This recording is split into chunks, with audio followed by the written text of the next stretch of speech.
Hello students, welcome to रोशन की class YouTube channel. दोस्तों, आप सभी का आज की इस पाठ्य योजना की वीडियो में एक बार फिर से बहुत बहुत स्वागत करता हूं। आज की इस वीडियो में आप लोगों के लिए लेके आया हूं विज्ञान की पाठ्य योजना। अगर उप विषय की बात करेंगे तो रसायन विज्ञान की पाठ्य योजना आज की इस वीडियो में मैं दिखाऊंगा आप लोगों को। अगर आप लोगों को आज की वीडियो से लाभ मिले, हेल्प मिले तो प्लीज़ इस वीडियो को लाइक जरूर करिएगा और ऐसी वीडियो डेली बेसिस पे देखने के लिए रोशन की क्लास यूट्यूब चैनल को सब्सक्राइब कर लीजिएगा। इसी वीडियो को नीचे सब्सक्राइब बटन उस पर क्लिक करके जैसे ही सब्सक्राइब करेंगे बेल आइकन आएगा, उसको दबा के ऑल नोटिफिकेशन ऑन कर लीजिएगा। ये सारी चीज़ें बिल्कुल फ्री है, 1-2 सेकंड का समय लगेगा, इसको कर लीजिए।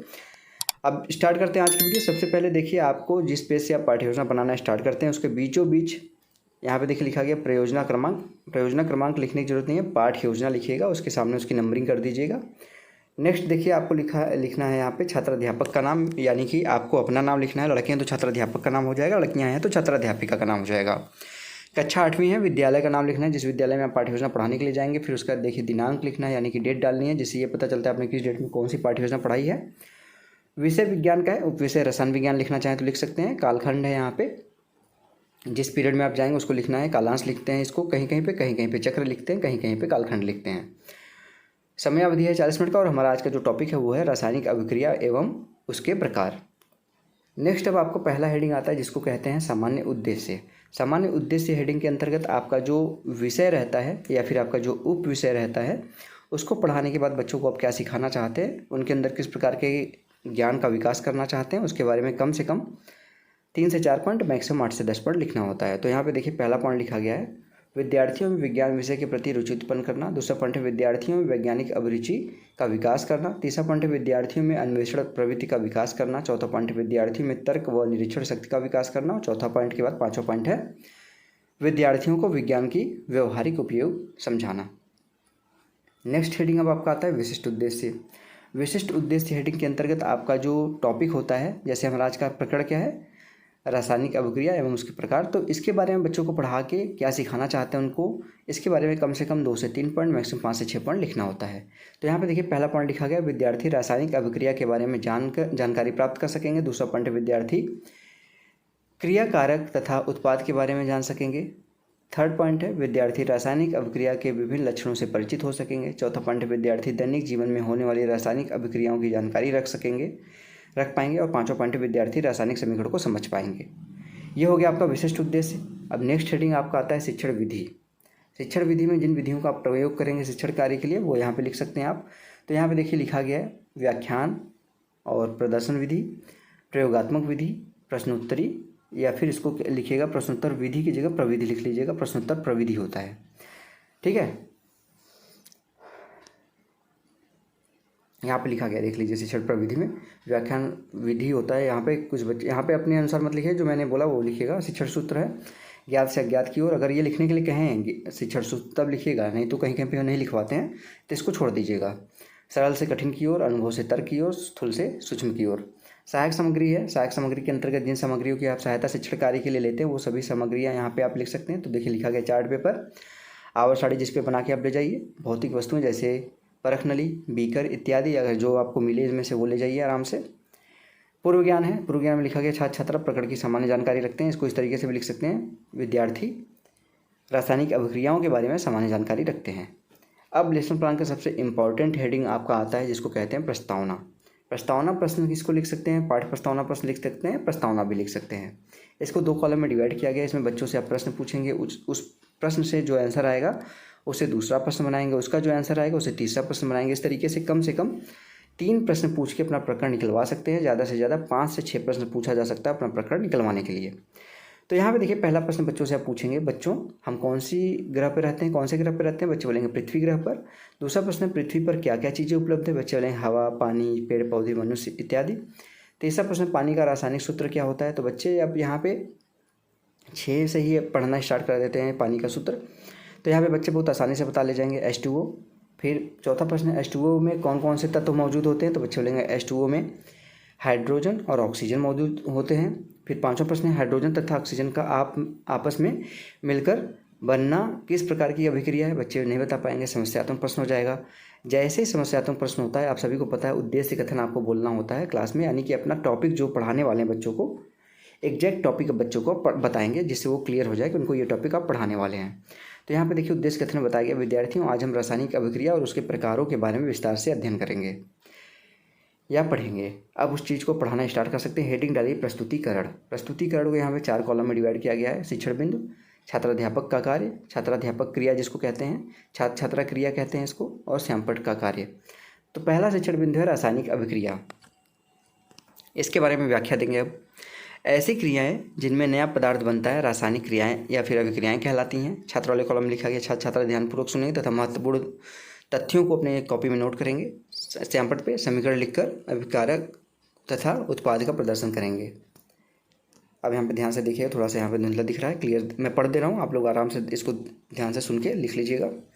जो पदार्थ रासायनिक अभिक्रिया में भाग लेते हैं अभिकारक कहलाते हैं, जबकि अभिक्रिया में बनने वाले नए पदार्थ उत्पाद कहलाते हैं। उदाहरण के लिए जैसे यहाँ पे देखिए H2 + Cl2 है, अभिकारक है यहाँ पे हाइड्रोजन और क्लोरीन, तो यहाँ पे बन रहा है 2HCl, आपका उत्पाद बन रहा है। रासायनिक अभिक्रिया के लक्षण दूसरा शिक्षण बिंदु है गैस का निकलना। दूसरा है अभिकारकों की अवस्था में परिवर्तन होना। तीसरा है रंगों में परिवर्तन होना। चौथा तापमान में परिवर्तन होना। और पांचवा नए पदार्थों का बनना। विकासात्मक प्रश्न है, कोई एक रासायनिक अभिक्रिया के संबंधित उदाहरण दीजिए। लोहे में, बच्चे बोलेंगे लोहे में जंग लगना।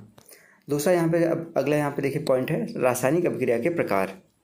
दूसरा शिक्षण बिंदु यही होगा ना, क्योंकि आपको रासायनिक अभिक्रियाओं के बारे में बताना था और साथ ही साथ रासायनिक अभिक्रिया के प्रकार भी बताना है बच्चों को। तब दूसरा शिक्षण बिंदु यहाँ पे है रासायनिक अभिक्रिया के प्रकार। पहला है संयोजन अभिक्रिया। ऐसी रासायनिक अभिक्रियाएं जिसमें दो रासायनिक पदार्थ आपस में जुड़कर एक नया पदार्थ बनाते हैं संयोजन अभिक्रिया कहलाते हैं। जैसे NH3 + HCl आपका NH4Cl बना दिया। छात्र वाले कॉलम में लिखा गया, छात्र छात्रा ध्यानपूर्वक सुनेंगे तथा महत्वपूर्ण बिंदु को नोट करेंगे। समीकरण लिखना है यहाँ पे, जो अभी आपने समीकरण बताया NH3 + HCl NH4Cl। दूसरा यहाँ पे प्रकार रासायनिक अभिक्रिया का अपघटन या वियोजन अभिक्रिया जिसको कहते हैं। वे अभिक्रियाएं जिनमें एक अभिकारक टूटकर 2 या 2 से अधिक पदार्थ यानी कि उत्पाद बनाते हैं अपघटन अभिक्रिया कहलाते हैं। जब अपघटन ताप के द्वारा होता है तो उसे तापीय अभिघटन तथा जल विद्युत के द्वारा होता है तो उसे विद्युत अपघटन कहते हैं। CaCO3 गर्म किया जा रहा है तो CaO अलग हो जा रहा है, प्लस उसमें से कार्बन डाइऑक्साइड निकल रही है। 2H2O को विद्युत यहाँ पे दिया जा रहा है तो वो हाइड्रोजन और ऑक्सीजन में टूट जा रहा है। अब यहाँ पे तीसरा प्रकार है विस्थापन अभिक्रिया। इस प्रकार की अभिक्रिया में एक तत्व दूसरे तत्व से अधिक क्रियाशील होने के कारण कम क्रियाशील तत्व को विस्थापित कर देती है, विस्थापन अभिक्रिया कहलाती है। जैसे यहाँ पे जिंक है और 2HCl है, तो आप सभी को पता है कि यहाँ पे ZnCl2 बनेगा और हाइड्रोजन यहाँ पे निकल जाएगा, विस्थापित हो जाएगा। अवक्षेपण अभिक्रिया ऐसी रासायनिक अभिक्रिया है जिसमें बनने वाला नया पदार्थ अघुलनशील पदार्थ के रूप में प्राप्त होता है, अवक्षेपण अभिक्रिया कहलाती है। इस प्रकार बने ठोस पदार्थ को अवक्षेप कहते हैं। यहाँ पे एग्जाम्पल है 2CaOH + CO2, यहाँ पे CaCO3 बन जाएगा और H2O यहाँ पे अवक्षेपित हो जाएगा। अगला यहाँ प्रकार उदासीनीकरण अभिक्रिया। वे रासायनिक अभिक्रियाएं जिनमें अम्ल व क्षार की आपसी क्रिया के से लवण तथा पानी बनते हैं उदासीनीकरण अभिक्रिया कहलाते हैं। NaOH है + HCl है तो यहाँ पे NaCl बन जाएगा और प्लस H2O आपका यहाँ पे निकलेगा। अगला प्रकार है ऑक्सीकरण और अपचयन अभिक्रिया। किसी पदार्थ का ऑक्सीजन से संयोजन ऑक्सीकरण कहलाता है। जैसे S का O2 से तो SO2 बन जाएगा। दूसरा था अपचयन, किसी यौगिक में ऑक्सीजन की कमी अपचयन कहलाती है। जैसे 2HgO है तो यहाँ पे 2Hg बचेगा, O2 निकल जाएगा। अब यहाँ पे पढ़ा लिया आपने। अब विकासात्मक प्रश्न पूछेंगे। सोडियम को किस से दर्शाया जाता है? बच्चे बोलेंगे Na से। दूसरा प्रश्न है कैल्शियम कार्बोनेट का सूत्र लिखिए। बच्चे बोलेंगे CaCO3। अगला शिक्षण बिंदु है जैव रासायनिक क्रिया। सजीवों के शरीर में होने वाली क्रियाएं या सजीवों के द्वारा होने वाली क्रियाएं जैव रासायनिक क्रियाएं कहलाती हैं। छात्र ध्यानपूर्वक सुनेंगे। विकासात्मक प्रश्न है जैव रासायनिक क्रिया का उदाहरण बताइए। तो बच्चे बोलेंगे दही का जमना। अब सारांशीकरण है इतना, ये सारी चीज़ें श्यामपट्ट पे आप लिख सकते हैं। पहला पॉइंट है यहाँ पे रासायनिक अभिक्रिया के विभिन्न लक्षणों के बारे में जानकारी दीजिए। दूसरा पॉइंट है रासायनिक अभिक्रिया के अभिकारक उत्पाद के बारे में जानकारी मिलती है।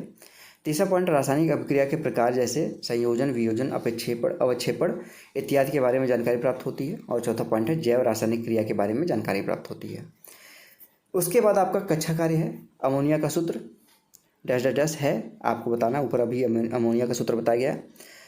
रंगों में परिवर्तन होना डस्ट का लक्षण है रासायनिक अभिक्रिया का, आप सभी को पता है। लास्ट हेडिंग आपका आता है गृह कार्य, यानी कि बच्चों को घर से करके लाने के लिए अब होमवर्क देना जरूरी होता है, जिससे बच्चे घर पे जाएं और आपके द्वारा दिए गए पढ़ाई गई चीज़ों को रिवीजन करें और अच्छे से वो चीज़ उनको तैयार हो जाए। तो यहाँ पे लास्ट हेडिंग होता है लेसन प्लान का। तो यहाँ पे गृह कार्य लिखी है हेडिंग और इसमें 4 क्वेश्चन दिया गया है। पहला प्रश्न है रासायनिक अभिक्रिया को समझाते हुए विभिन्न लक्षणों का उल्लेख कीजिए।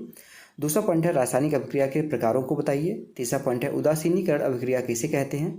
चौथा पॉइंट है विस्थापन अभिक्रिया किसे कहते हैं। तो ये हो गया पूरा का पूरा आज का लेसन प्लान। आशा करता हूँ आप लोगों को इस वीडियो से लाभ जरूर मिला होगा। अगर इस वीडियो से आपको हेल्प मिली है तो प्लीज़ इस वीडियो को लाइक करके रोशन की क्लास यूट्यूब चैनल को सब्सक्राइब कर लीजिए। इसी वीडियो के नीचे सब्सक्राइब बटन है, 1-2 सेकंड का समय लगेगा, बिल्कुल फ्री है सारी चीज़ें। चैनल को सब्सक्राइब कर लीजिए नीचे सब्सक्राइब बटन पर क्लिक करके। और अगर आप लोगों को इस वीडियो की PDF चाहिए तो रोशन की क्लास टेलीग्राम चैनल से जाके बिल्कुल फ्री में इस PDF को आप लोग डाउनलोड कर सकते हैं। तो फ्रेंड्स, अगर आप लोगों को वीडियो अच्छी लगी तो लाइक करके कमेंट बॉक्स में बताइएगा जरूर कि आप लोगों को वीडियो कैसी लगी। इसके अलावा अगर आप लोगों को कोई पाठ्ययोजना की वीडियो, सोशल पाठ्ययोजना की वीडियो बनवानी है तो उसके लिए भी आप रोशन की क्लास यूट्यूब चैनल में कमेंट बॉक्स में कमेंट कर सकते हैं। तो फ्रेंड्स, मिलते हैं नेक्स्ट वीडियो में, तब तक के लिए आप सभी का बहुत बहुत धन्यवाद। जय हिंद, वंदे मातरम।